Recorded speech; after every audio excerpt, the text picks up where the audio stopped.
Q&A.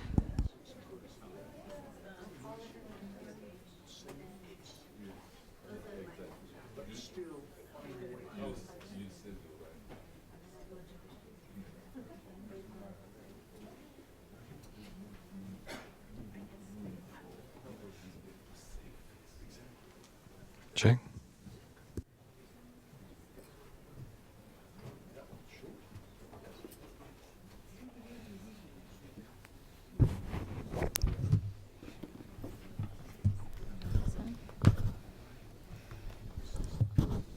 Good afternoon, everybody. I think we'll go ahead and get started in the interest of being on time and efficient.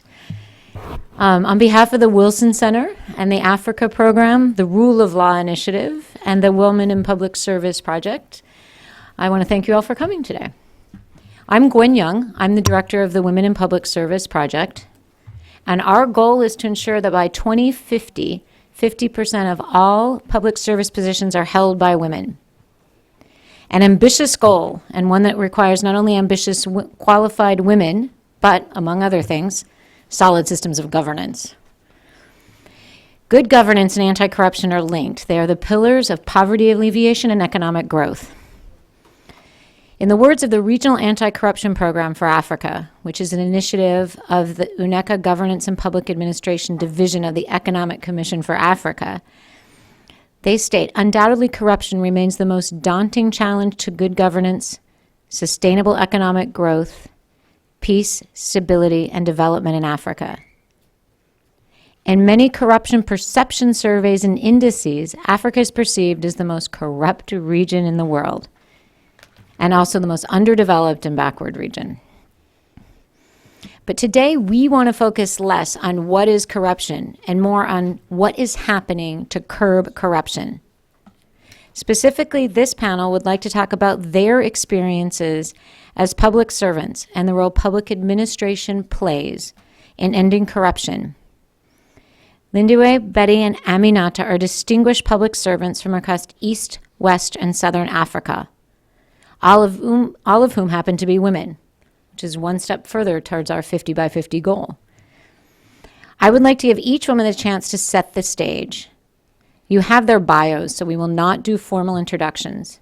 Rather, we will dive right into the issue by talking about their responsibility for and experience with curbing corruption, hearing their personal stories and successes, and advice on curbing corruption and ensuring good governance. We will have time for questions at the end. This is a live streamed event, and probably most importantly, there's a reception afterwards. But in the interest of starting on time, Lindiwe, I'll ask you to start and set the stage. Brilliant. Is this working? Yes. Thank you very much, Gwen, for the introduction and for inviting me to come and address and be a part of this distinguished panel today. I'm going to talk about a couple of things in my introduction. I'm going to talk about how I entered the field or the area of anti-corruption work in my role as leader of the opposition in the South African Parliament. I'm going to talk about institutions and accountability, and I'm going to talk a little bit about the role of women in combating corruption in South Africa, and hope that we can extrapolate that further into the rest of the African continent. So I was elected leader of the official opposition by my peers in Parliament in 2011. I was 31 years old. And at the time, I was the youngest person to hold the post, certainly the first black woman in South Africa's history to hold the post of leader of the opposition. And I was tasked with overseeing the work of a president who was from my tribe. We are both AmaZulu, who was old enough to be my father, and who was renowned for having a very particular idea of what the role of women in South African society is.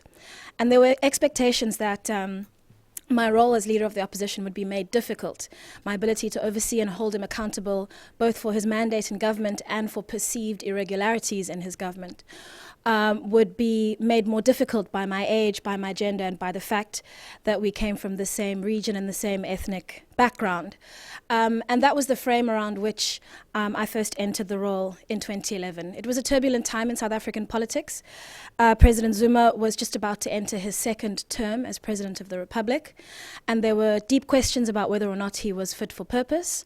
And there was even a possibility in the ruling party that he might be removed at the upcoming conference, or at the very least that a campaign to remove him would be mounted strongly enough to damage his credibility. At the time also, he was implicated in a scandal involving the upgrade of his personal home, which was just beginning to rumble back then. And as leader of the opposition, I was responsible for taking it over.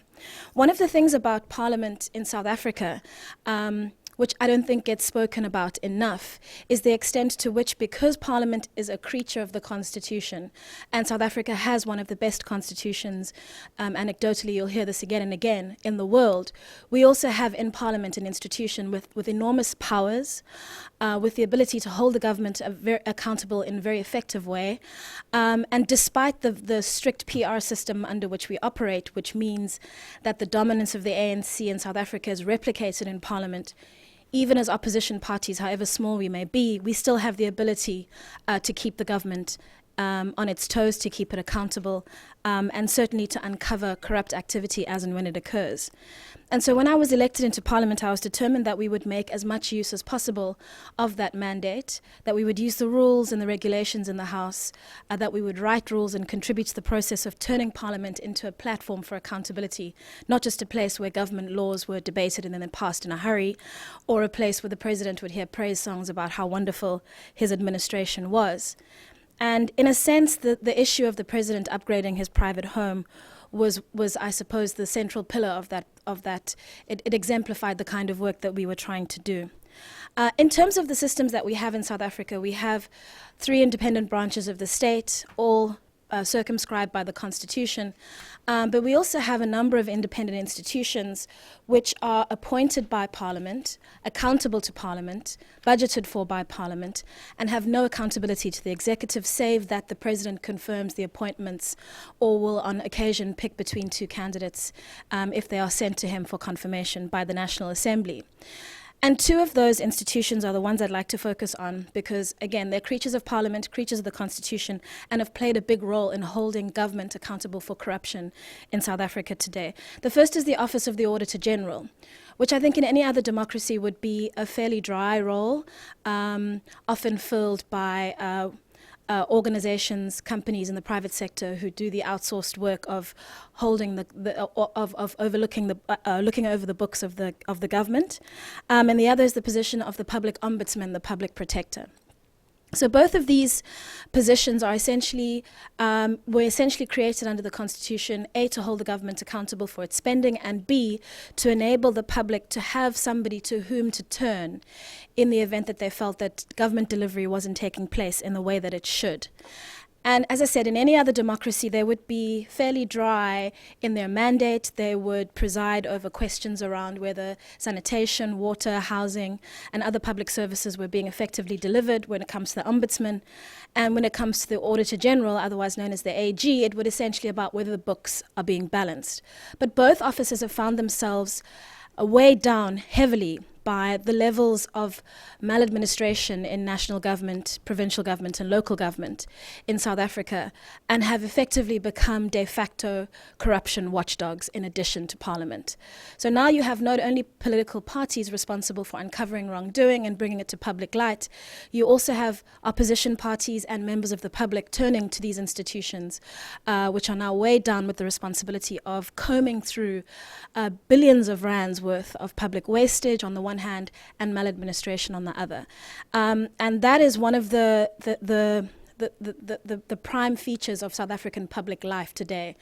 When government doesn't deliver, members of the public turn either to the opposition, to the public protector, and in other cases to the Auditor General. Extraordinary institutions which have managed to survive the weight of the work that they have to do, given the levels of maladministration in the public service in South Africa today. And I hope to expound a little bit more about that during the Q&A. But it's important, I think, to remember when you do have a great institutional framework to pay tribute to it, to appreciate it, and to appreciate the people who occupy the positions. And in both cases in South Africa, we have a public protector and an Auditor General who are doing extraordinary work, and opposition parties who continue to be vibrant and hold the presidency and the government accountable in the National Assembly.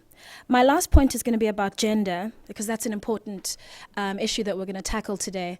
And one of the tropes that I hear very often about women in relation to corruption is this question of whether or not women are less corrupt than men or less likely to engage in corruption. Are we more maternal? Do we have more moral instincts?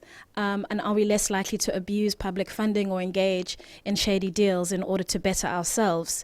And the argument tends to go, if you bring more women into government, there's less likely to be corruption. I don't know if there's empirical data to back this. We all know there's empirical data that backs diversity in the private sector and shows that the more women and people of diverse backgrounds you have on boards and in leadership positions, the bigger your profit margins are. I'm not sure if there's any evidence that women necessarily reduce corruption levels, but in my experience, women have been as likely as not to either suborn corruption in government, in other words, to turn a blind eye when it takes place, or to be in the thick of it. So I think the bigger gender challenge for women when it comes to anti-corruption in the public service is actually holding governments accountable. And we know that in Africa we have an overwhelmingly male and overwhelmingly older generation of leaders, particularly at the very top. The average age of the 10 eldest presidents in Africa is 78 years old. So when women and young people enter public service and have to hold people of a different generation accountable, who may feel in terms of culture and history a certain way about having women and young people hold them accountable, you have the makings of a cultural clash that can make the work very difficult. But in a sense, that clash also highlights the importance of anti-corruption measures, of holding government accountable, and in a sense can put the kind of spotlight on these issues that may not have existed before. Thanks very much. Wonderful. Continuing to move in the vein of the role of parliaments and perhaps state ministers, I'll turn to Betty Bugombe to make a few comments. Thank you very much, and you're almost welcome to this very important conversation. I would say after Ms. Lindiwe has talked, I feel very inadequate to address you on the question of corruption. And I want to be very honest that this is not exactly my area of expertise. Although, as a government minister, for a long time, I was confronted with corruption. And I had to find some ways and means of dealing with the problem. A lot of research has been done on corruption, drivers of corruption. We don't need to go into that because we are all aware of what it is, what the drivers are. But what usually, when I was confronted with corruption, what I witnessed and felt was this corruption where you have nurses are trying to make ends meet so that they get they ask for bribes so that they can get children to go to school, and teachers would do the same thing. Then you have the other category of grand corruption. I had to deal with two. One was on road construction. This was in my territory area that war was ongoing. Contract was awarded to this company, and lo and behold, when they completed their work in 3 months, the road developed potholes and lots of problems. So I did summon the contractor to try to understand why he did such substandard work. First thing he told me was, "Madam, I have to be honest with you. I'm not a non-profit organization. I'm a profit-making organization. If I have to part with 30% of the total project amount, I'm no longer going to hire that engineer that I proposed in the scope of work. If I propose to use the kind of materials, I'm no longer going to use the same one that I proposed to you because I have to distribute the money. And this is where you end up doing substandard work." But I went further because this company continued to accuse even the highest man in the country, and I confronted him on this. I confronted him and I said, this is very bad for your image, but of course you must live by example, and it's terribly wrong. And of course he denied. He said, okay, then I'm going to commission investigation. Yes, investigation was commissioned, but there was never any report published as to exactly what happened. The other one that I dealt with was, I was in the Ministry of Water, Minister for Water Resources in the country. And I could see my engineers. They had huge hotels, 10-story building, not commensurate to what they were earning. So I summoned the auditor, the internal auditor, and I'm saying, I would just want to know how these people can amass so much wealth, put up such huge constructions. Where is it all coming from? And the internal auditor told me, Madam, I'm not an engineer. If I knew some engineering, and I could go, because a lot of money goes for valley dams, in particular. If I knew what the materials they were using, whether it's the right ones, whether they are exaggerated so that there is commission, I would be able to tell that, look, you did not use enough sand here. You did not apply A, B, C, D, E.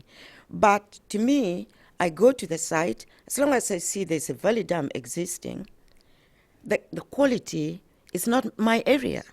I do not know how to check that the right materials or the right amount of materials have been used for these projects. So I end up, as long as my books are balanced, I come back and say, all is fine. Everything tallies on what was spent, and therefore I submit my report, and nobody cares to follow up on how this is done. So I am caught up in a very awkward situation. Of course, I know that there's grand corruption in here, but I have no means of catching or pinning down these engineers so that they can be accountable to the people of Uganda, and probably have them even apprehended. That said, then I would like to go on to the question of, because the question in here is, what systems do we need to deal with corruption? Again, let me give an example of my own country. We have the ministry, a fully fledged ministry in the office of the president, that is the Ministry for Ethics and Integrity. That should ensure things are working well. The first minister in that office was a woman. We also have what you call the Inspector General of Government, that kind of ombudsman to whom corruption is reported to investigate and take further action, then report to the prosecutor so that some action is taken.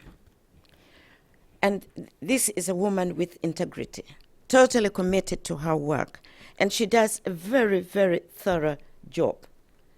The problem is she's not empowered to prosecute these guys. When I was discussing with her, where do these reports go? You're extremely busy. You work every day, and we all do not question your commitment. She said, my dear sister, I take these reports to the prosecutor, but before you know anything, the files have disappeared.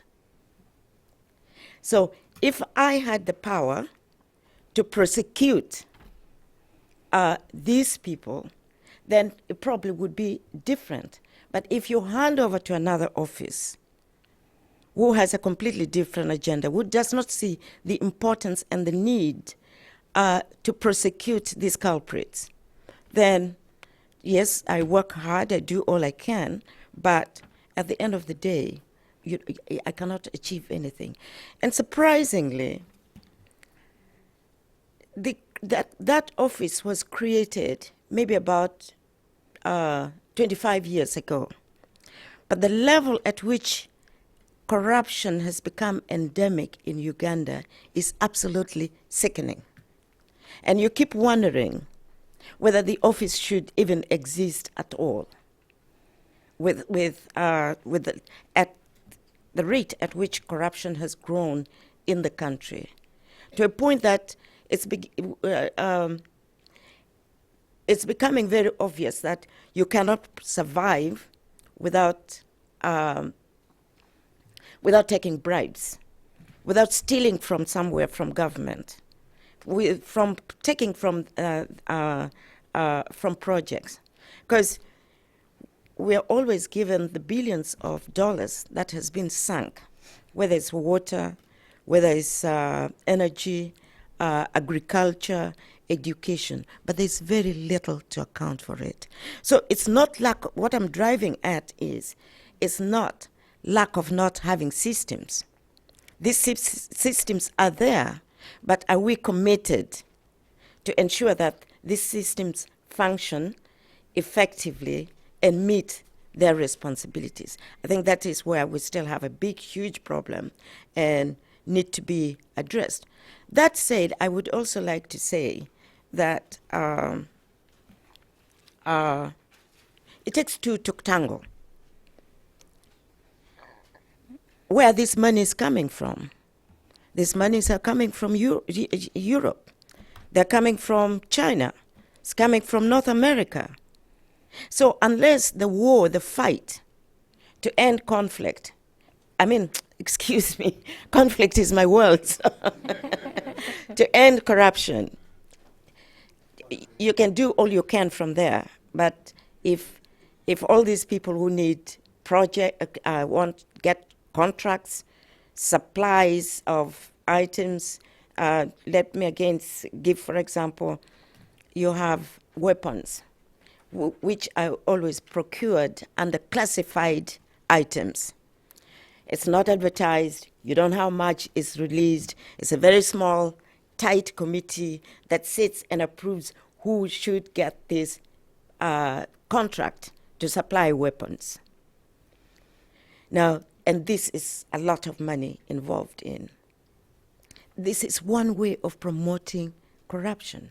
So we need to involve the international community if anything is going to change at all.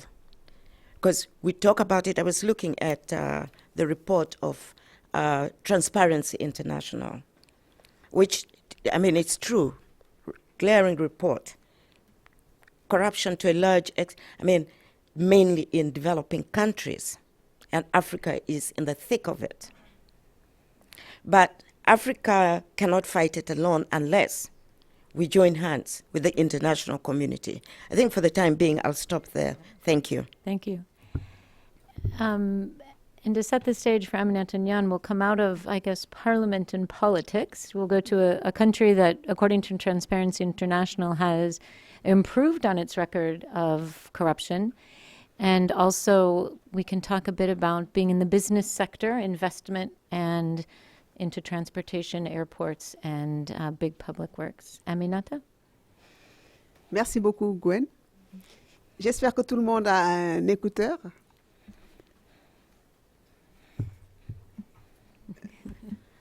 Donc, je vous remercie pour cette invitation, de m'avoir associé à cet important panel, pour ce forum dont le thème est d'actualité. Mon expérience et mon profil aujourd'hui se basent sur ce que j'ai vécu pendant 12 années au Sénégal, de 2000 à 2012, en tant que directeur général d'une très importante agence, je vais dire la plus importante, qui s'appelait APIX, agence chargée de la promotion des investissements et des grands travaux. Donc, qui gérait deux volets qui sont complémentaires. la promotion du Sénégal comme destination d'investissement, mais aussi la gestion de grands travaux comme les aéroports, les autoroutes et d'autres grands projets définis par le président de la République. Et cette agence était directement reliée au président de la République et reportée au président de la République. Donc quand je suis arrivée en 2000, il fallait créer l'agence et gérer tout ça en même temps. Et ça se faisait dans un contexte où il y avait une très grande perception de corruption. La perception de la corruption se faisait sur les deux fonctions de l'APIX. Sur le volet promotion de l'investissement, c'est-à-dire tout ce qui était service aux investisseurs, c'est-à-dire leur donner des exonérations douanières, fiscales, les permettre de créer leur entreprise, leur permettre d'avoir des formalités comme le permis de construire, etc. Tous les services dont un investisseur a besoin. Disons qu'il y avait une perception de ce qu'on appelle la petite corruption, parce que c'était très, très difficile d'accéder à ces services-là. Par exemple, il fallait plus de 6 mois pour créer une entreprise au Sénégal. Il fallait plus de 6 mois pour avoir le permis de construire, sans compter les difficultés pour avoir les exonérations fiscales et douanières dont les investisseurs avaient besoin. Pour ce qui est l'autre volet de la gestion des grands travaux, vous comprendrez aussi que ça faisait peur d'abord. Ça faisait peur parce que c'était la première fois que le Sénégal entreprenait des grands travaux de centaines de millions de dollars, sinon plus. On n'avait jamais fait d'autoroute, ça n'existait pas au Sénégal. On n'avait jamais fait de grand nouvel aéroport. Le seul aéroport qui existait et qui existe toujours, c'est celui qui était depuis la période coloniale. Alors donc, je me retrouvais dans cette situation-là. Comment démarrer tout en freinant cette perception de corruption? Je dois vous dire que ça m'a pris pratiquement 3 ans pour pouvoir d'abord comprendre le cadre juridique qui était au Sénégal, parce que c'est un cadre juridique très compliqué. Sur le plan de la petite corruption, des services aux investisseurs, aussi bien sur ce plan-là que sur le plan des grands travaux, il y avait un flou et un manque de transparence dans la législation existante. Et je pense que c'est ça le lit à la corruption et c'est ça le préalable. Et dans ma compréhension, il fallait éliminer ce flou-là pour pouvoir jeter les bases d'une bonne gouvernance et de la transparence. Sur la petite corruption, sur les services aux investisseurs, ma proposition a été de proposer une loi qui fixe les délais de réponse. Et en accord avec le président de la République, c'était 48 heures pour créer une entreprise, pas plus. 10 jours pour avoir droit aux exonérations fiscales et douanières.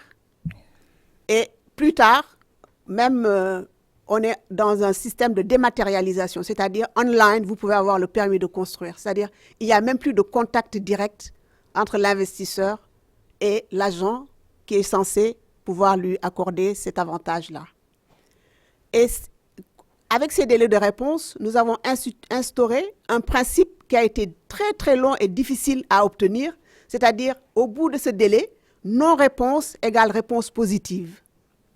Et dans le système francophone législatif, ça c'était impossible pratiquement. Il a fallu aller au Conseil d'État, à la Cour constitutionnelle pratiquement pour obtenir cette dérogation de non-réponse égale réponse positive, parce que dans notre droit, non-réponse voulait dire réponse négative.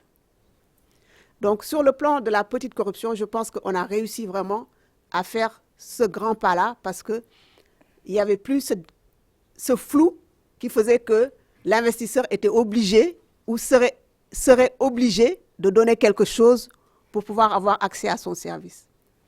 Alors, sur le plan des grands travaux aussi, c'était pas simple.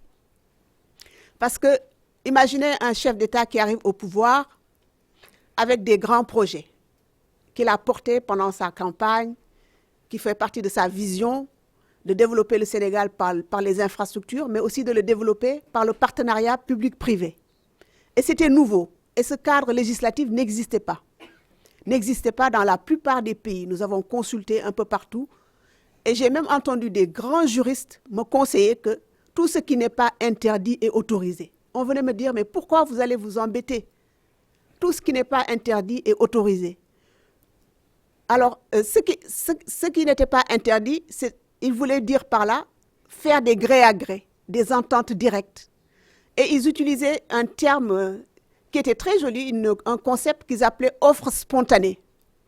J'ai fait face à beaucoup d'offres spontanées. Le président de la République a fait face à beaucoup d'offres spontanées. C'est ce que disait tout de suite ma collègue. Des grands groupes venus du Nord, venus des pays développés, venaient en disant « Ah ben, puisque vous voulez faire un aéroport, puisque vous voulez faire une autoroute, moi j'ai la solution clé en main, ça coûte tant de milliards, vous signez le contrat, je vous le livre en 2 ans, et comme ça le président il a un résultat tout de suite, au lieu de lancer des appels d'offres, de faire des procédures compliquées, etc. » Et l'offre spontanée, c'est autorisé, ce n'est pas interdit, donc il suffit de signer le contrat. Donc nous avons mis beaucoup de temps à d'abord convaincre le président que l'offre spontanée, ce n'est pas bon. Que ce n'est pas parce que le privé, il a investi, que ce n'est pas de l'argent public qu'on ne va pas faire d'appel d'offres. Donc nous avons mis beaucoup de temps, mais j'ai eu des alliés. Ça fait partie des tactiques. Je me suis alliée avec les partenaires au développement, en particulier la Banque mondiale, le Fonds monétaire international. Dans leurs négociations, ont pu aussi m'appuyer dans ce sens, appuyer le fait qu'on ne rentre pas dans ce schéma dont j'étais sûre que ça allait mener vers de la corruption, ou en tout cas la perception de corruption allait être beaucoup plus forte. Et donc nous avons mis beaucoup d'années, et c'est seulement en 2004 que le cadre réglementaire définitif, les lois ont été mises en place pour pouvoir gérer les grands projets. Et je dois vous dire que le président n'était pas content parce que ça prenait beaucoup de temps, alors qu'il était pressé. Mais nous avons pu le convaincre à la fin, avec le président de la Banque mondiale de l'époque, M. Wolfensohn, de patienter, parce que des grands projets en concession, en partenariat public-privé, qui ont une durée de vie de 25 ans, il vaut mieux perdre 4 années, avoir un cadre juridique et un cadre institutionnel sûr et transparent, et être tranquille pendant 25 ans, que de se précipiter et être confronté à des problèmes. Surtout que ces grands projets doivent aussi survivre au changement politique. Parce que quand dans une démocratie, un mandat de 5 ans ou de 7 ans, même s'il est 2 fois 5 ans, il se termine. Quand un nouveau pouvoir arrive, il va regarder les grands projets. Et ce qui s'est passé, et heureusement qu'ils ont été faits dans un cadre transparent et aucun des contrats n'a été remis en cause. Et donc voilà en gros ce qu'on a fait. On a mis en place aussi une institution inédite qui n'existait nulle part dans le monde. On a appelé le Conseil des infrastructures. C'est une institution qui est composée de 4 groupes de profils. Le premier groupe, c'est des magistrats, 3 magistrats, reconnus pour leur intégrité. Et le deuxième groupe, c'est les parlementaires, les députés, dont les députés de l'opposition. Le troisième groupe, les représentants du secteur privé, du patronat. Et le quatrième groupe, les ONG de la société civile. Et cette institution que nous avons appelée Conseil des infrastructures supervisait tout. Je ne pouvais lancer d'appel d'offres, signer de contrats, ni valider aucune phase de la procédure d'appel d'offres sans que cette institution ne donne son accord, ne regarde les dossiers et ne valide son accord. Et donc c'est ça qui nous a aussi permis au changement de gouvernement. En 2012, l'institution a aussi briefé le nouveau pouvoir en lui disant que ces grands projets-là ont été faits dans la transparence. Donc c'est ce cadre juridique-là, je pense, qui a été le point fort et la prévention à la malgouvernance. Parce que de mon point de vue, lutter contre la corruption, après coup, c'est très difficile. C'est très difficile d'avoir des preuves. C'est très difficile, comme elle l'a dit tout à l'heure, une fois qu'on a constaté, fait des rapports, c'est très difficile de poursuivre, ça va quelquefois dans les méandres de la justice. Mais en renforçant les institutions et en renforçant le cadre juridique en amont, en instaurant la transparence, on permet aussi de prévenir et d'améliorer la perception de bonne gouvernance et la perception de la corruption. Donc voilà ce que je voulais dire en introduction. Je vous remercie. Well, so as you can see, we clearly have systems and we clearly have means. You've all discussed a bit about maybe there's a lack of power. So if we have systems, I look at Lindiwe, if you have an ethics code, if you have these 2 the Auditor, Attorney General, and the Public Ombudsman. And Betty alluded to a bit, what's missing? Is this a power problem? Is it that it's just endemic? One, you can talk a bit, I know in some of your, what we call them war stories, you've gone very far and used all the means at your disposal, such as calling for impeachment. What's missing if there are these systems? It's hard to say in words, in English. It's like it's a bald-faced lack of accountability and a shamelessness that is associated with being in power and having what is essentially a supermajority.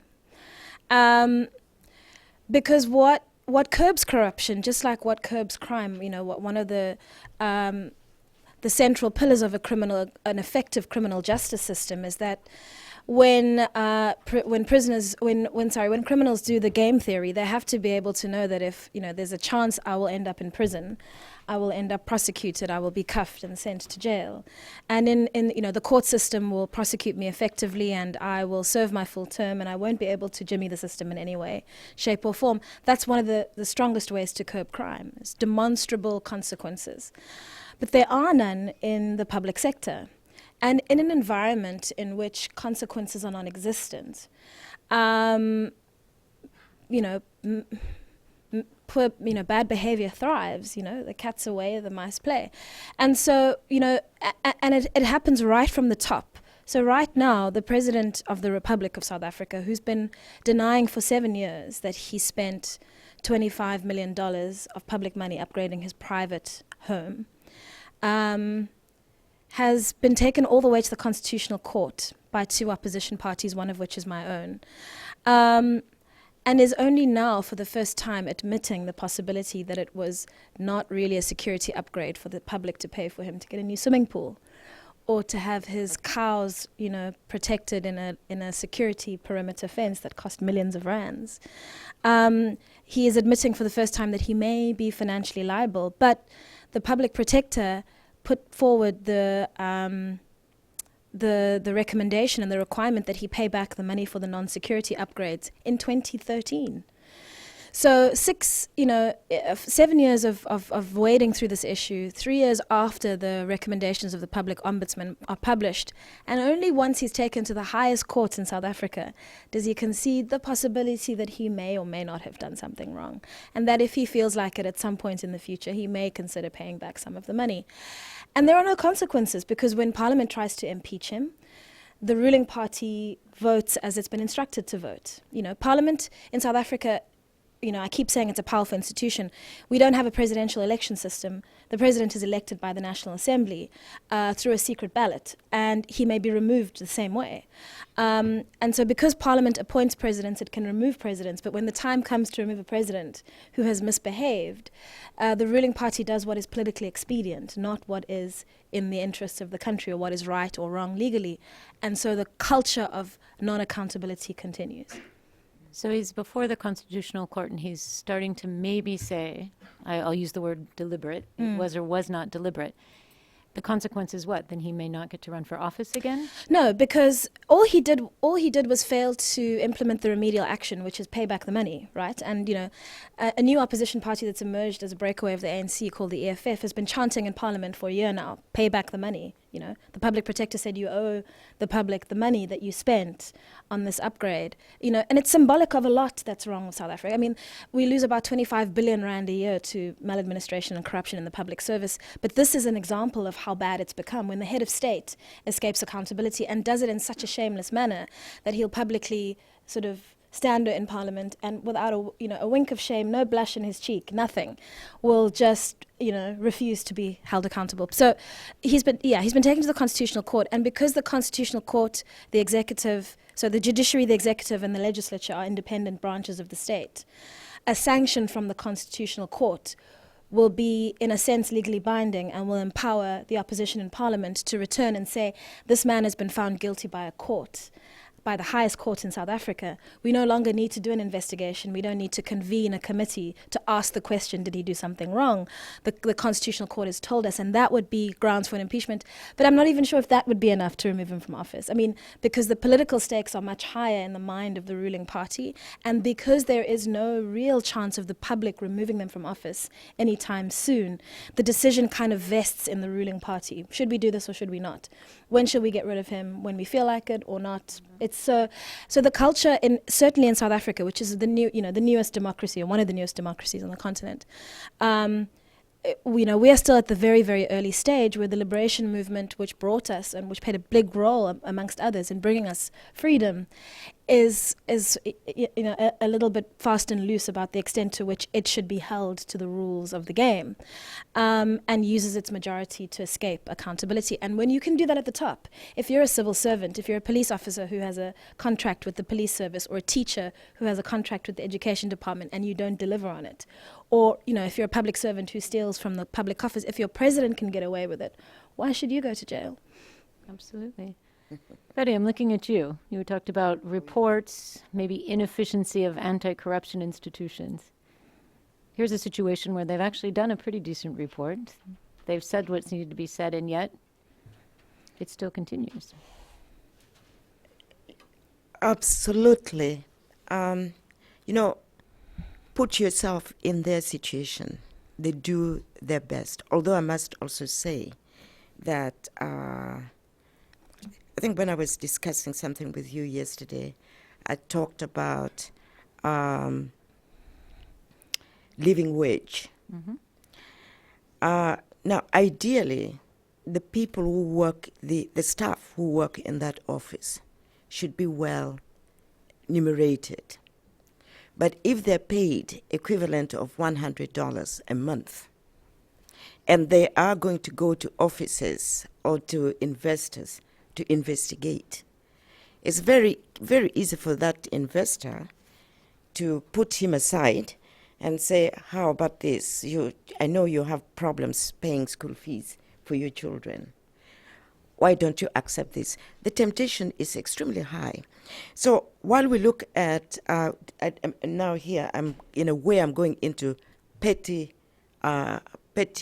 corruption, which sometimes we overlook. But these things do add up. And that's how from time to time, progressively, they become grand corruption. So living wage is one other factor that we need to look into. That because, again, I have an example of one civil servant who, he didn't talk to me directly, but talked to another person who told me about it, that he was extremely sincere, working very well, but his colleagues around him were taking a lot of money. And then, of course, one time, a colleague junior to him handed over to him equivalent of $10,000 to keep. He kept it and eventually handed over back to the money. Then he said, when time comes for my children to go to school, I start looking around.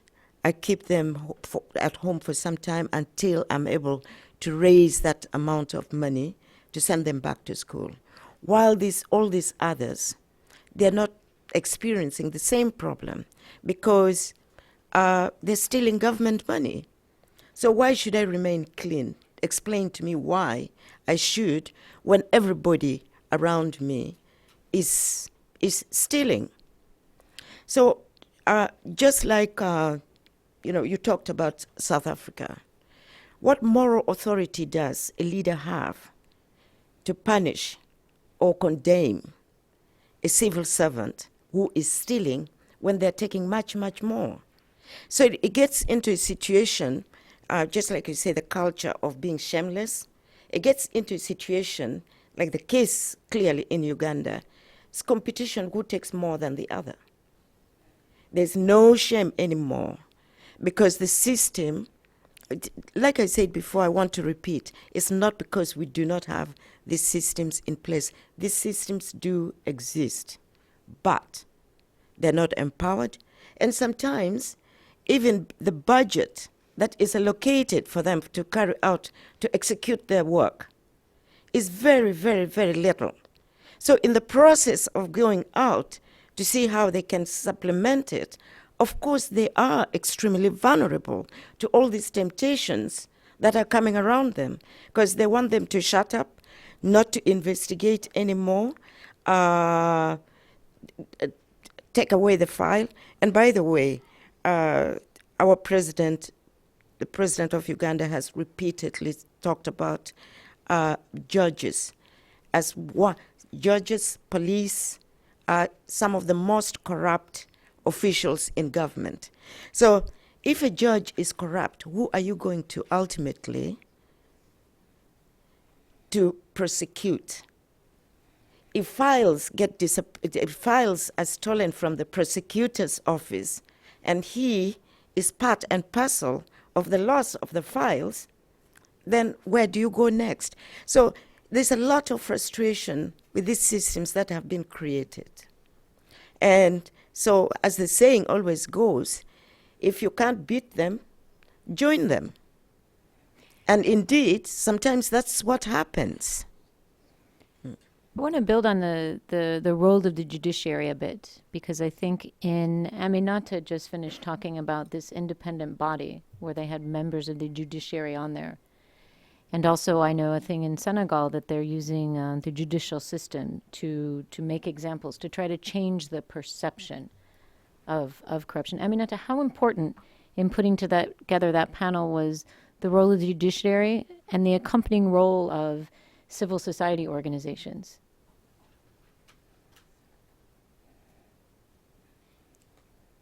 Oui, nous avons pensé que c'était très important d'avoir un organisme indépendant, comme je l'ai dit tout à l'heure. Et compte tenu de la structure politique, du système politique de l'État, il y a le pouvoir exécutif qui veut mettre en œuvre des projets. Donc il fallait que les autres systèmes, le système judiciaire et le système parlementaire, puissent contrôler la mise en œuvre, d'abord la pertinence des projets, parce qu'il ne faut pas que l'État s'engage à faire des choses qui peuvent créer des problèmes au plan macroéconomique. Donc les deux autres systèmes judiciaires et parlementaires puissent contrôler en amont et pendant l'exécution des projets. C'était ça notre idée. Ensuite, nous sommes dans un pays démocratique et ouvert où le rôle du secteur privé et le rôle des ONG est extrêmement important. C'est ce qu'on appelle chez nous la société civile. Aujourd'hui, rien ne se fait plus dans notre pays sans cette société civile. Et donc, nous avons pensé aussi qu'il était bon pour que le citoyen ordinaire puisse comprendre que ceux qui les représentent, ceux qui leur parlent, puissent être présents aussi dans les instances de pilotage de ces projets-là pour pouvoir leur expliquer le moment venu s'il y a un problème ou pouvoir porter la voix, en tout cas, de la transparence ou non de ces projets-là. Et je pense qu'ils ont joué, effectivement, ils ont bien joué leur rôle. Before I turn it over to the audience, I'm going to ask all of you to answer a question. As you've talked about having systems in place, but you've also talked about there's a perception if the big guy's doing it, everybody else can do it. Perhaps it's endemic. It starts small. It ends up big once you get into office. Are government actors, are public servants the right people to play the role? Or should the role of ending this come from somebody else? Betty had suggested the role of the international community. Aminata's talking about the role of civil society. There's Transparency International argues, the government has its hand in the pockets of the citizens in a variety of ways. So, be controversial. Is it the role of the government? Is it the role of the parties to change this? In a sense, it's the role of the people because they elect the government to make a decision that this is the basis upon which governments should be removed from power.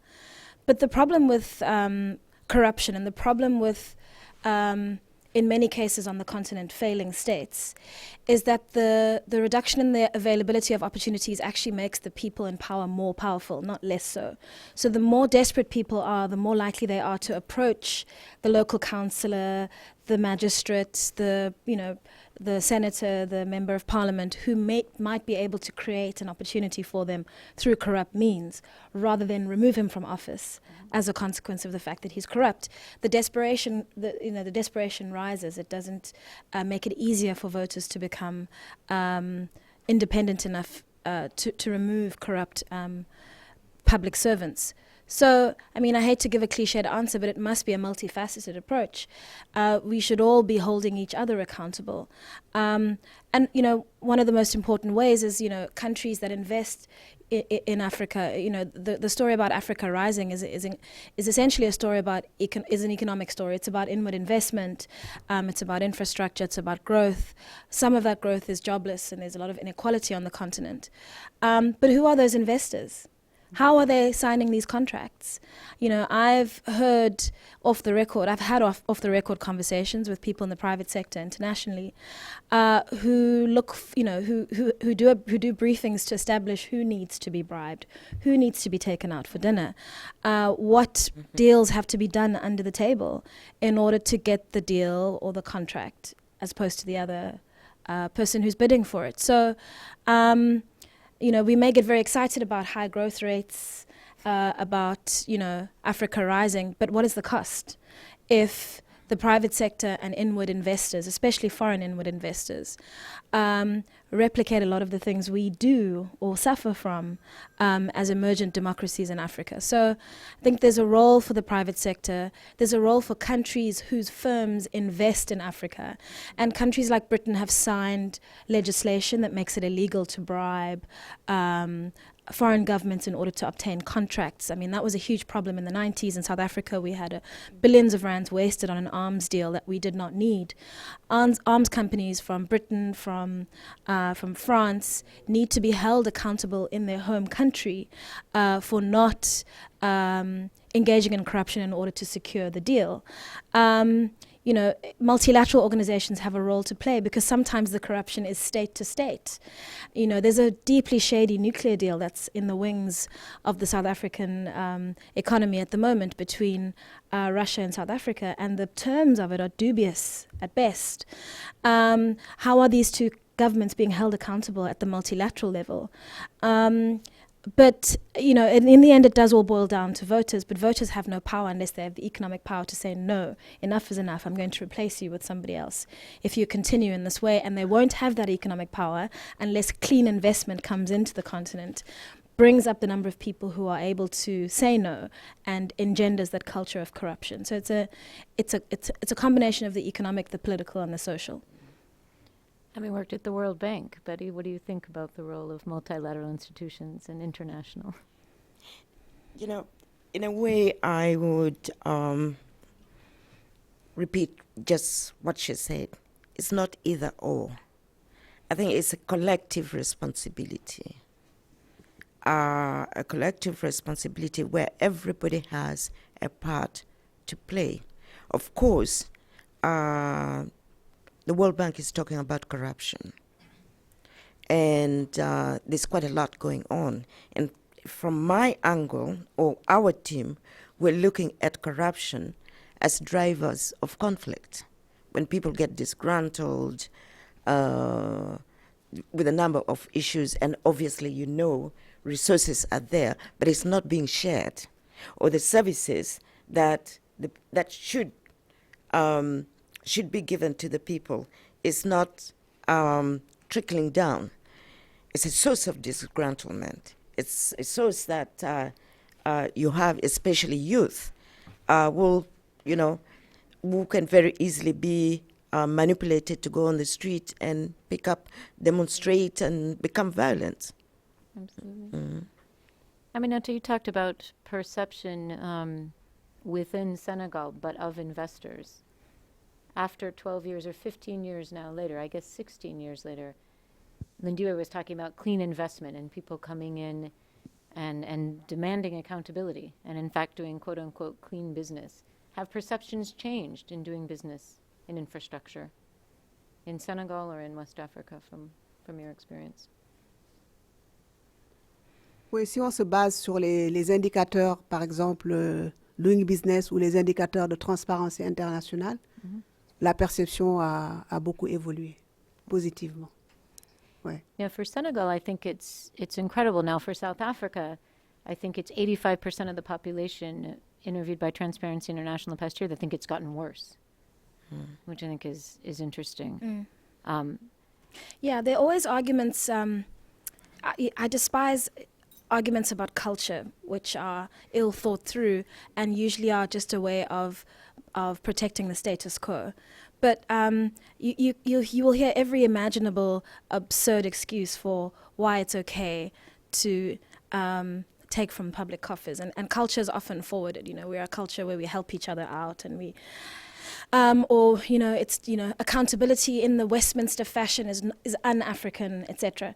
But when polls are done amongst people, surveys are done amongst people, they reject the notion that people in power should be able to wield it unfettered. They reject the notion that presidents should be able to extend their terms of office, as may be happening in Uganda today. They reject all of the things that people in power claim are cultural, and make Africa different and make Africa special and make Africa a place where we shouldn't be held to the same standards as other countries.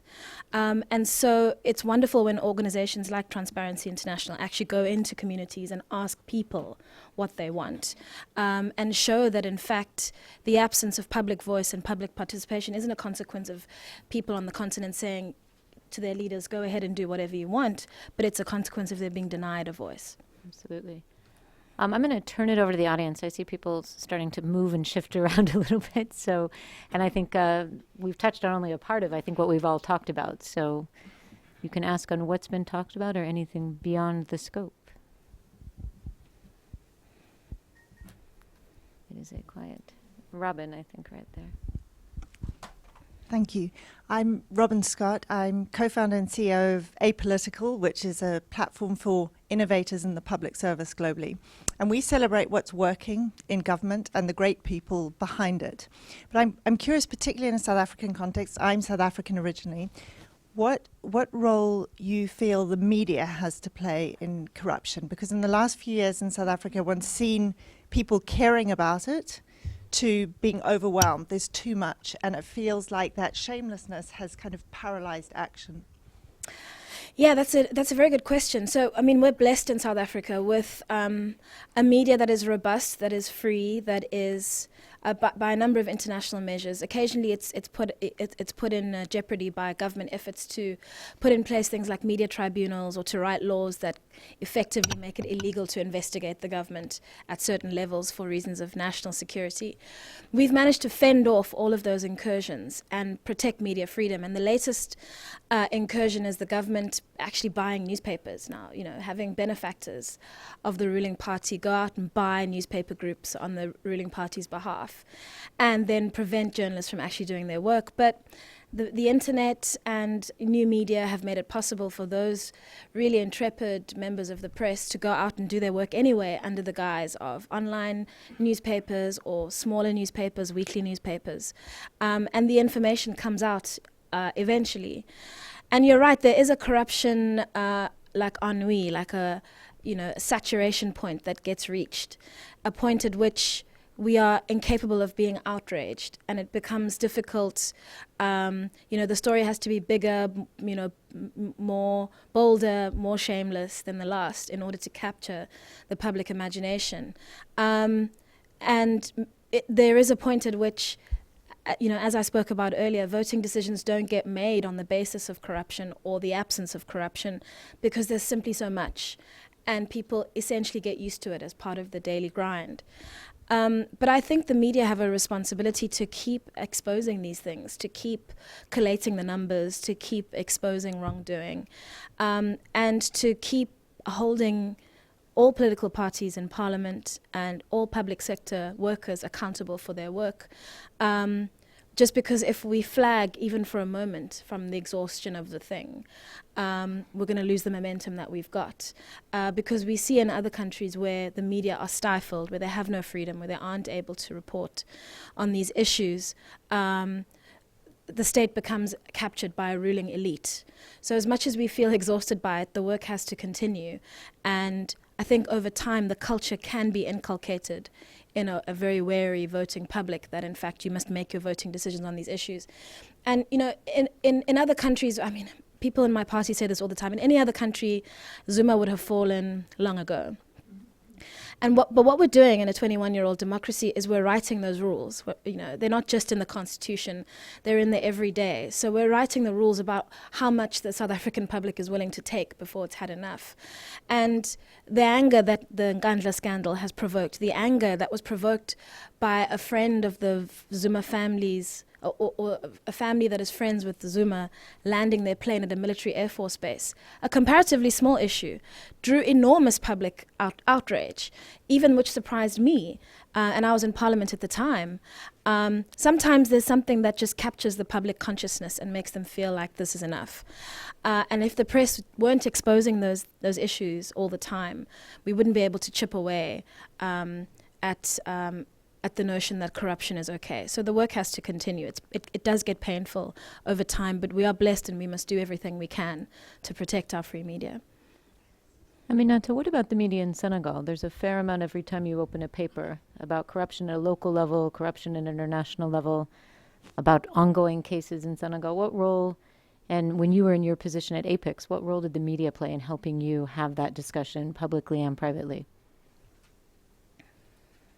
Je pense que la force des médias au Sénégal a été un catalyseur pour nous, en tout cas dans la mise en place d'un système transparent. Parce que nous avons une presse impitoyable, je pense une des plus virulentes qui existent en Afrique, très critique, quelquefois même extrémiste. Donc, faire les choses dans la transparence, je pense, était une condition sine qua non pour pouvoir gérer justement cette presse-là. Et cela n'a pas empêché, cela ne les a pas empêchés d'être critiques. Parce que malheureusement, nous avons aussi une presse, une certaine presse qui n'est pas toujours bien formée ou bien informée dans les choses économiques. Dans les choses nouvelles et innovantes, qui ne prend pas la peine de faire une investigation pointue avec des spécialistes, ou en tout cas de balancer l'information. Donc souvent, on peut retrouver dans la presse des choses qui ne correspondent pas à la réalité, mais qui sont reprises en boucle maintenant avec les réseaux sociaux, etc. Et il faut toujours communiquer toujours pour pouvoir balancer entre ce qui est dit, la vérité, etc. Donc, mais dans tous les cas, la presse, elle est incontournable dans cette gestion de la corruption, aussi bien locale qu'internationale. Elle est même, j'allais même dire que son rôle est central. Central, yeah. Ouais. Darwin. Other questions? I'll go this way. Yes, ma'am. As we were talking, it became very clear that we're talking about several different things. We talked about petite corruption, you know, the nurse who has too many people to serve, and so she allocates her resources by whoever will pay her. We have contract transparency in giving contracts or fulfilling them correctly. And then we have just the high government officials who distort the economy and just steal.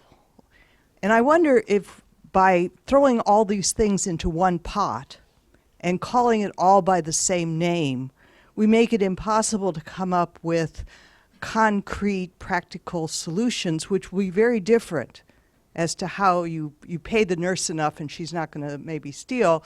You throw the president out of power, and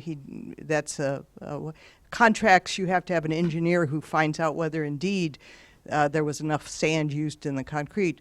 But I wonder if we run the risk of not being able to analyze and therefore not be able to solve, and also getting corruption ennui, because if you throw it all together, it is indeed too difficult to deal with.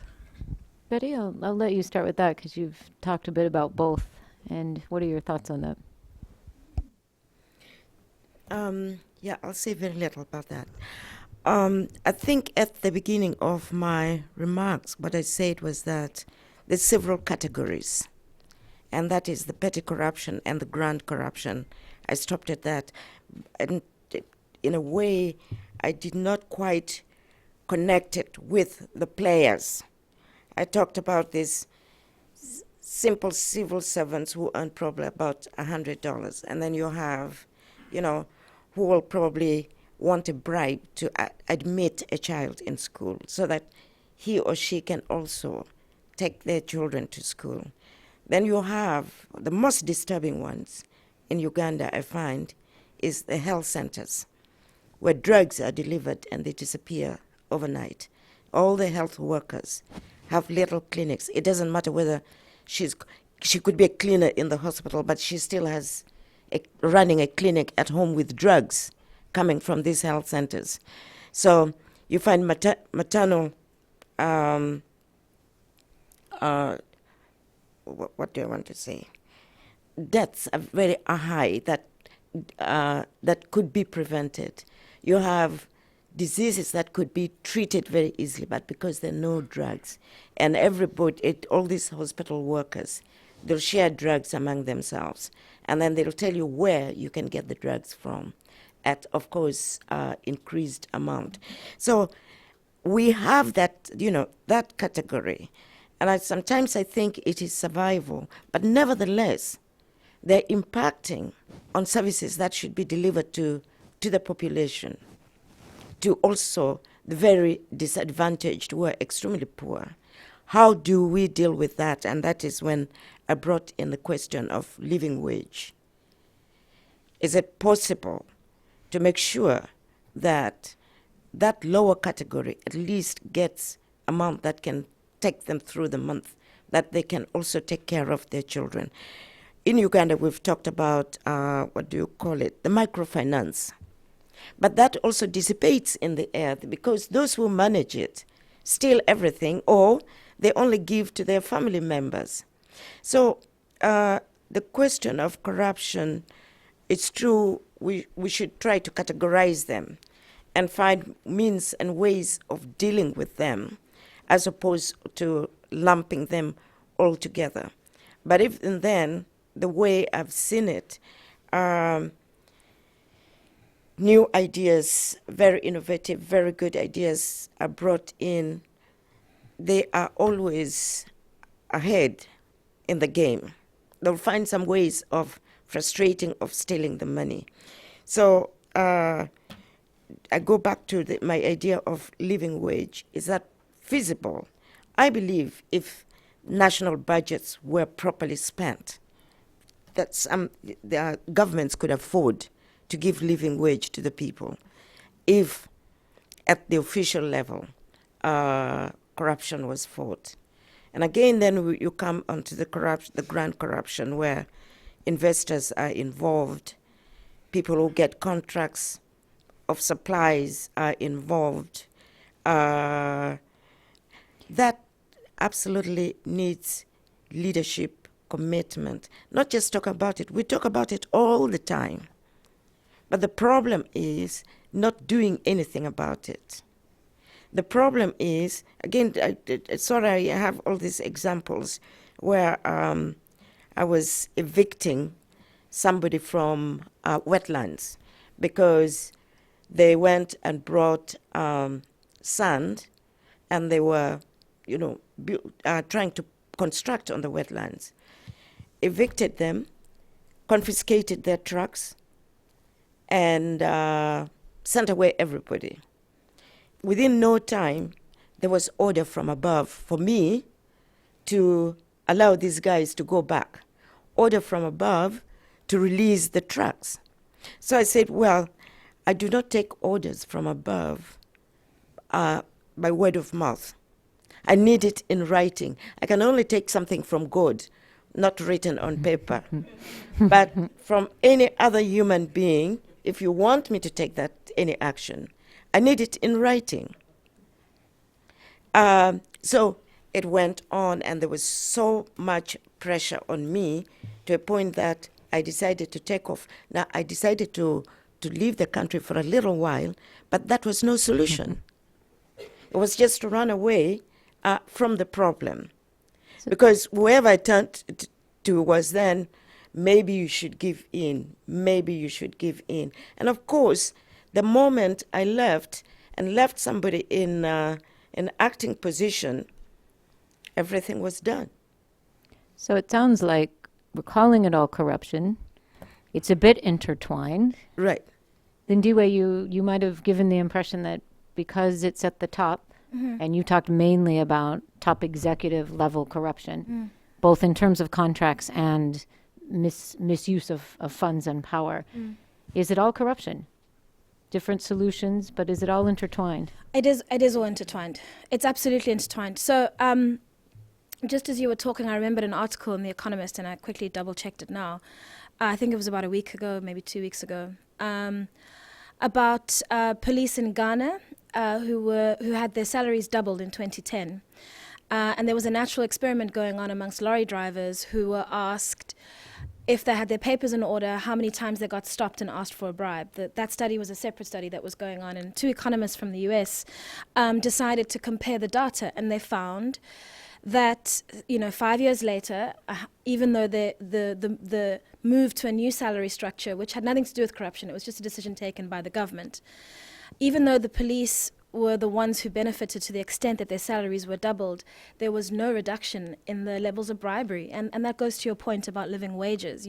We often talk in Africa about the politics of the stomach, and that people are driven to these things primarily by poverty. That may be the case, but it's not the reason why they stay there. No. Corruption may start for one reason and continue for another. And I think the reason it continues is impunity. There's no other reason. And in that sense, every level has the same problem and effectively the same solution, which is consequences. Where consequences don't exist, corruption will continue. And I want to reiterate my point about examples and exemplars.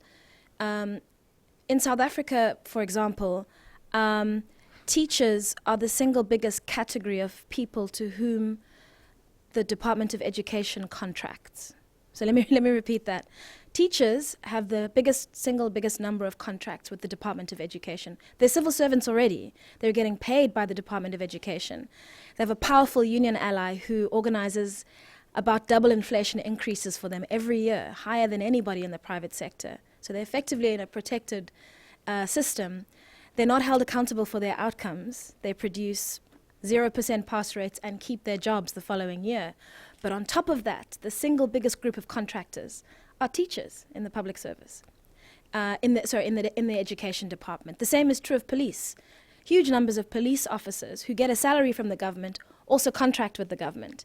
And it takes the form of people hearing that a tender is going out, knowing somebody higher up in the department through the union system, and then deciding they're going to form a company and contract. And 9 times out of 10, those services are never delivered. They're paid in advance, but nothing actually ever gets delivered. So the quality of delivery goes down. It is a form of petty corruption in the sense that it is happening at the level of the civil service, but it's happening amongst people who've already got jobs, who get paid very, very well by South African public service standards. And these are the monies that the AG, these are the figures that the AG it turns out every year that tot up to 25 billion rands a year. That is a consequence of impunity. That's not a consequence of need or desperation. We have a 36% unemployment rate. Those people who are unemployed have no access to tenders and contracts. They cannot feed off of the public service. It's people who are already in the system. So perhaps I'm being anecdotal and focusing only on my country, but certainly at the level of my country, those things are very much intertwined, and the common thread is impunity and lack of accountability. And people need to see, police officers, teachers, their president, held accountable, carted off to prison, whatever the consequences of their actions may be, removed from office, impeached, to understand that in fact this is not an acceptable way to continue in the public service. Right here, and then we'll go to this side. So I'm not ignoring this side of the room. Hi, yeah, it's Steve McDonald, Global Fellow here at the Wilson Center. None of you have mentioned what is, I suppose it's not a trend, but at least has been happening recently, that there's been in response to corruption in several countries, the appointment of anti-corruption commissions, government reform commissions. I know in Liberia and Kenya, these are pretty prominently done, seeming to state that the executive is committed to anti-corruption. And yet these are two societies, at least Liberia and Kenya, that are amongst the most corrupt on the continent. Do you see these appointment of anti-corruption commissions as sort of smoke screens and just a part of a system that's not working? Or is there some hope in this of independent anti-corruption commission, national corruption commissions, government reform commissions to be able to have some impact on the situation? Who wants to start?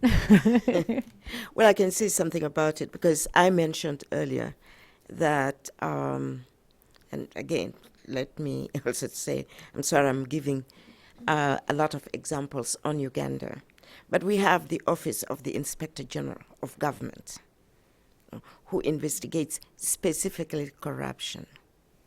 What has the impact been? In some cases, let me say this in the context of Kenya, the appointee is usually a supporter of the government, must be, so that you're not getting some very independent individual or group of individuals that will really go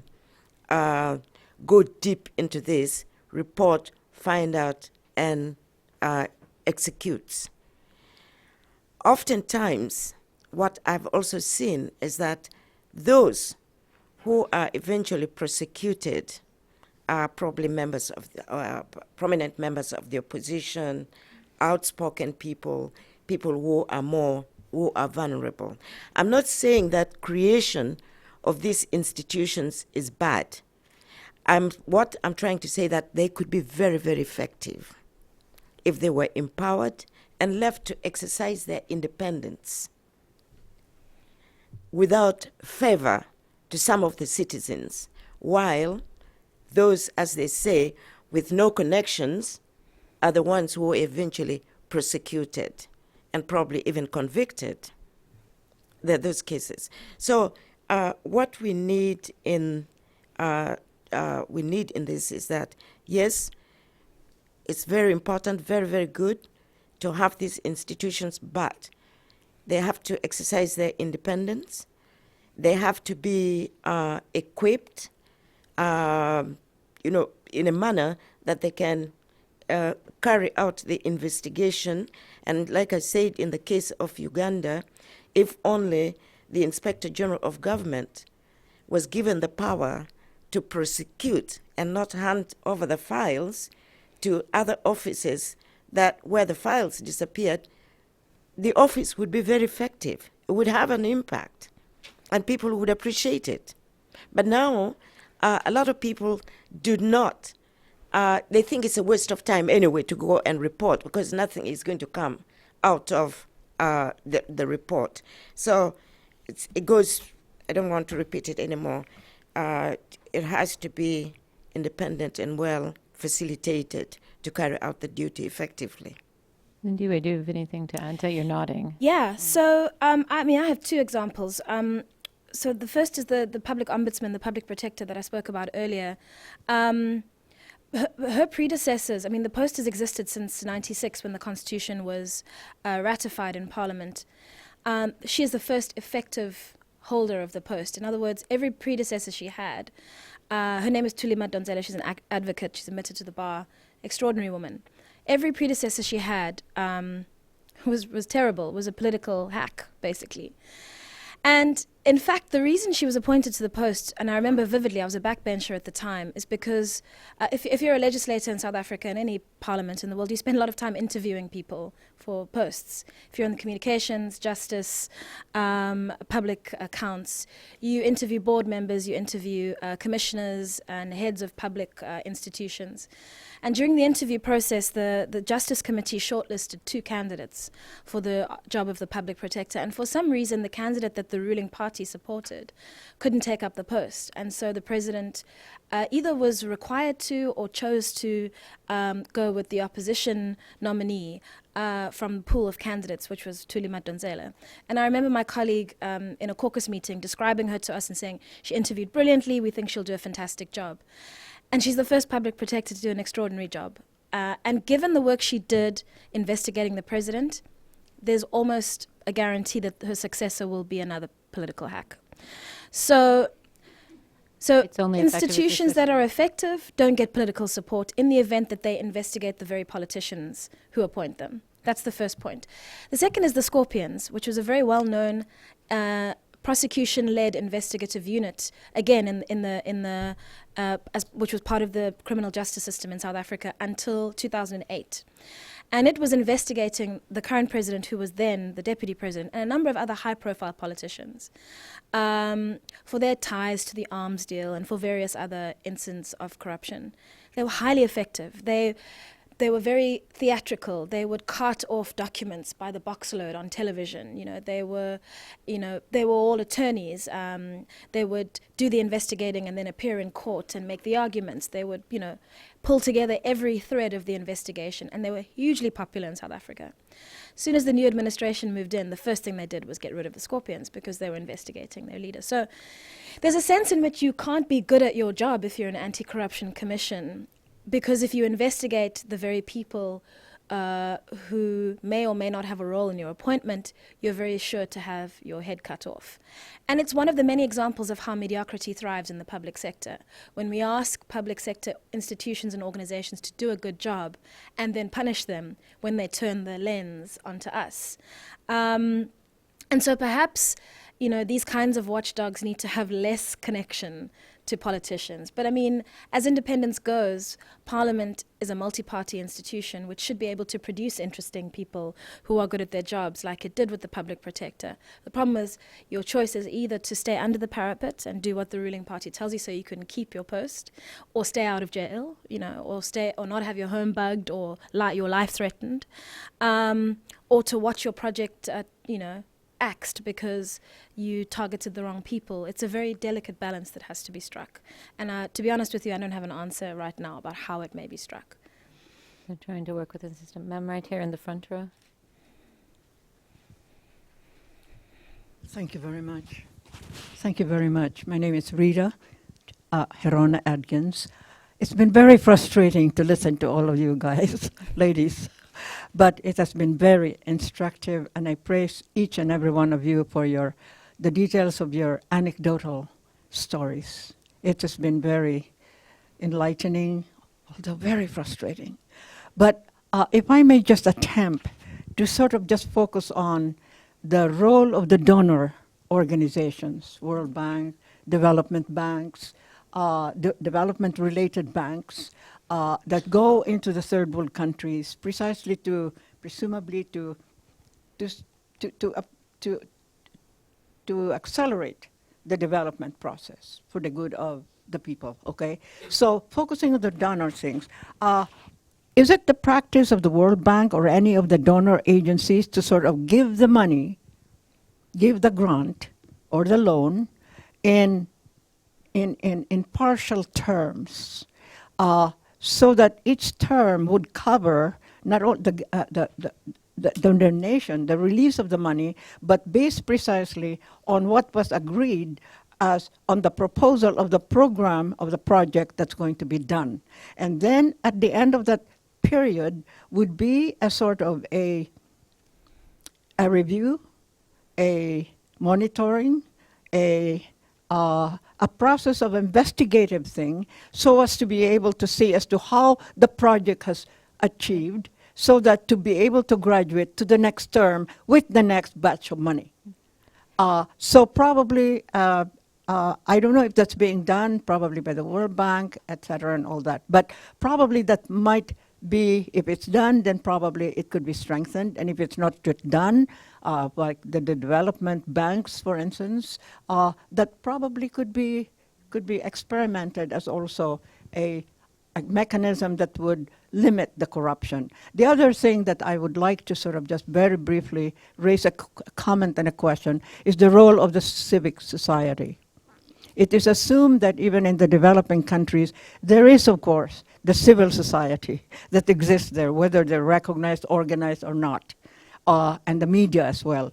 But in giving these projects, these donations for specified projects, should there also be a link to the civil society in terms of very practical attempts or activities, such as to inform the people at the very grassroots level why that funded transportation, the truck, the road that will build to your organization would eventually go down to the ability to providing you the ability to be able to market your goods, your et cetera, because there's transportation that is sort of being funded. So my comment is that probably the civil society cannot just be assumed as that exists, but it can exist more efficiently if really there is a very practical educational system that really goes down to the grassroots level that could relate the impact of the funds precisely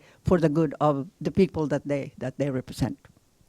I think Eminata has been doing some work with the African Development Bank, and the way that they're doing some of their projects, engaging local NGOs, engaging international NGOs, and engaging the civil society. Aminata, do you have a sense of how talking about corruption and everyone that you're trying to get involved as you're looking at these large projects and the phasing of funding? Do you mind saying a few words about how that happens? Je pense qu'il faut d'abord préciser que tous les grands projets ne sont pas financés par les bailleurs de fonds traditionnels, les institutions multinationales. Dans le cas que je connais le mieux, donc au Sénégal, il y avait un volume important de projets qui correspondait à une ambition d'un leader. Les bailleurs de fonds, au départ, n'étaient pas partants pour tous ces projets-là, pour des raisons de leur propre système d'évaluation, pour des raisons de critères qu'ils appelaient de capacité d'absorption de l'économie, etc. Au départ, ils étaient plus un frein qu'un accompagnateur. Et c'est au fur et à mesure qu'ils ont été rassurés par rapport à la perception dont je vous ai parlé tout à l'heure de la perception de corruption, la Banque mondiale a été celle qui a fait le premier pas en accompagnant déjà la mise en place du cadre juridique. Elle nous a beaucoup aidés à faire le benchmarking international pour savoir quelles étaient les meilleures pratiques, en mettant à notre disposition des experts, en finançant les études, en finançant même nos propres salaires. Tout à l'heure, elle a parlé des problèmes de capacité des gens qui gèrent les projets. Si vous pouvez imaginer, quand j'ai démarré pour gérer tous ces grands projets, je n'avais ni contrat ni salaire.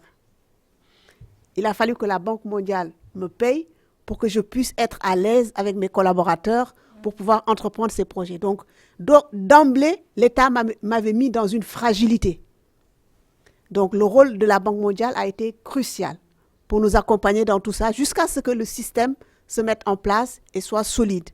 Et c'est ensuite que la Banque africaine de développement a rejoint le processus et il y a eu d'autres projets qui ont été aussi financés avec la Banque islamique de développement et aussi des institutions bilatérales comme l'Agence française de développement, etc.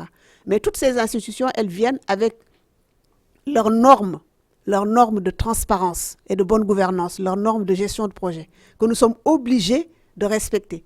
Donc, en général, les États ne sont pas contents parce que ça rallonge les procédures, ça rallonge le process, la préparation des projets dure beaucoup plus longtemps, donc le calendrier politique, disons, n'est toujours pas en phase avec le calendrier des institutions multilatérales. Mais je pense que leur rôle a été déterminant, justement, dans la mise en place de ces bonnes pratiques dans le cadre de ces projets-là. Mais il faut quand même souligner que les besoins aujourd'hui des États. Par exemple, si je prends le cas des infrastructures, les ressources de ces bailleurs de fonds représentent en Afrique, on dit à peu près 10% des besoins en infrastructure en Afrique.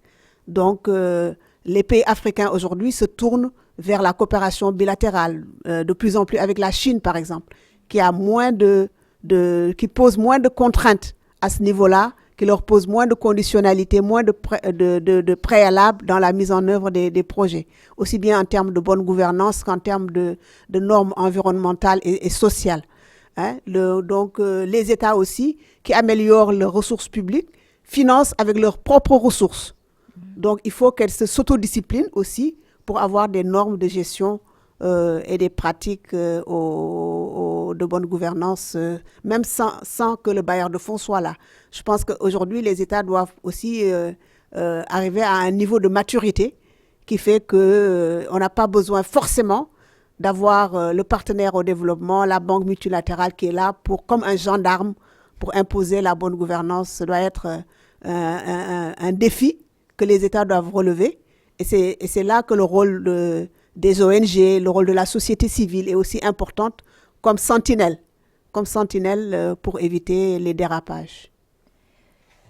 Just in terms of, we're going to have to tie it up right now. One of our speakers actually has to get on an airplane. But I think that brings us back to the original discussion we had about actually the state itself being able to be responsible towards itself.